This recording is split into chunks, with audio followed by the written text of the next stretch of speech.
মধ্যপ্রাচ্যে চলমান যুদ্ধ পরিস্থিতির প্রভাব পড়েছে আকাশপথেও। ইরানকে ঘিরে উত্তেজনার জেরে কয়েকটি দেশের আকাশসীমা আংশিক বা সম্পূর্ণভাবে বন্ধ থাকায় অনেক আন্তর্জাতিক ফ্লাইট বাতিল বা স্থগিত করা হয়েছে।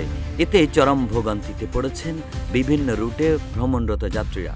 দুবাই থেকে ফেরার অপেক্ষায় থাকা বাংলাদেশিদের জন্য বড় স্বস্তির বার্তা দিয়েছে ইউএস বাংলা এয়ারলাইন্স। 4 মার্চ সন্ধ্যা 7:20 ঢাকার হজরত শাহজালাল আন্তর্জাতিক বিমানবন্দর থেকে প্রথম বিশেষ ফ্লাইট উড্ডয়ন করবে। একই উড়োজাহাজ দুবাই থেকে রাত 12:20 দেশে ফিরবে। যুদ্ধ পরিস্থিতিতে আটকে পড়া যাত্রীদের দুর্ভোগ লাঘবে দুবাই এয়ারপোর্ট কর্তৃপক্ষ জরুরি ভিত্তিতে বিশেষ অনুমতি দিয়েছে কয়েকটি এয়ারলাইন্সকে। এর মধ্যে আরও আছে এমিরেটস ও এয়ার ইন্ডিয়া। বিশেষ করে যাদের ভিসার সময় ফুরিয়ে গেছে এবং দ্রুত শেষ হতে যাচ্ছে, তাদের আগে ফেরানোর ব্যবস্থা করা হচ্ছে।